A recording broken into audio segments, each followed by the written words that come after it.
Right now, we're keeping a very close eye on the extremely tense situation in the Middle East. Israel vowing to respond to Saturday's Iranian drone and missile attack as the U.S. tries to keep the conflict from spiraling out of control. Let's check in with our chief international correspondent, Clarissa Ward. She's joining us live from Tel Aviv right now. Clarissa, how is Israel weighing its next steps?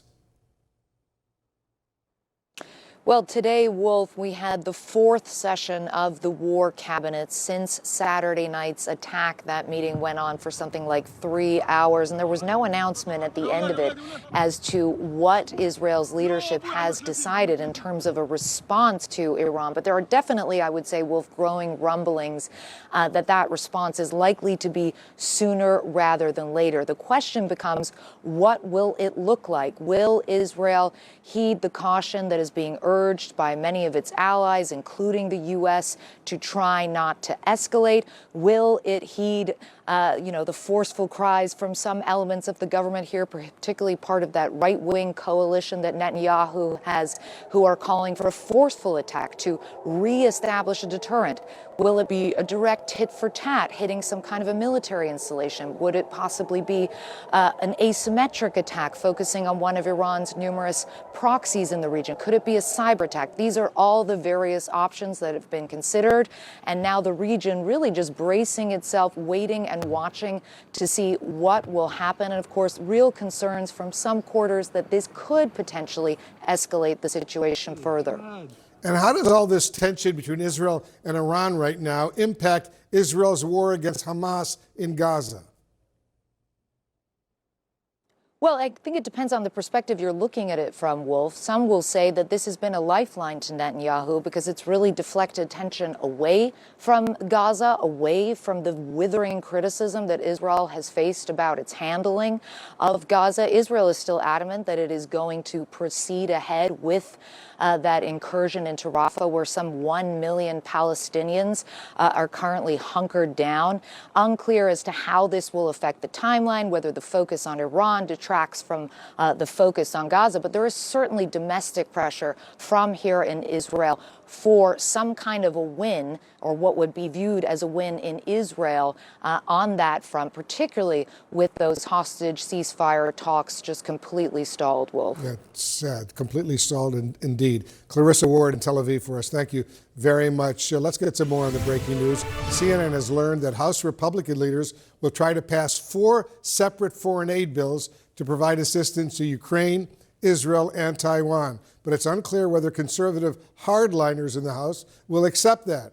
Joining me now, Democratic Senator Chris Murphy of Connecticut. He's a key member of the Senate Foreign Relations Committee. Senator, thank you so much for joining us. What's your reaction to this latest plan by the House Republican leadership to pass 4 separate bills decoupling aid to Israel from Ukraine aid that may potentially bundle these before sending them to the Senate?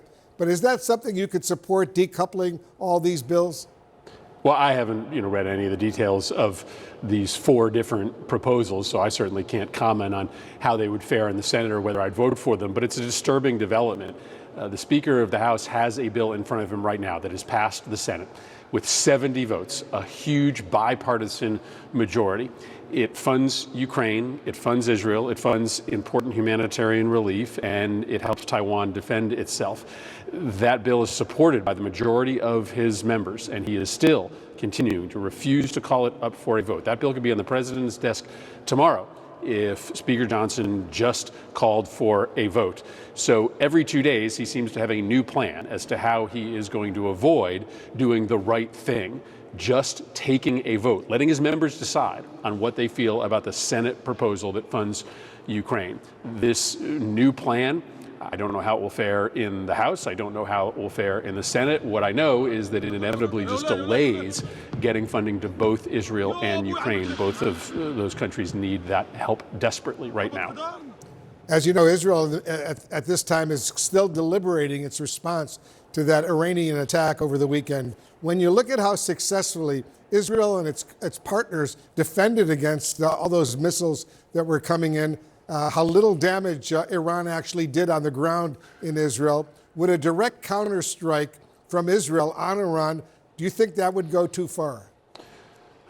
Well, first of all, this attack from Iran is unacceptable, and I am glad that Israel was able to shoot down all these incoming missiles and drones. But there's a lot of skill involved in that, but probably some luck as well. We could easily be dealing with dozens, if not hundreds, of dead Israelis today.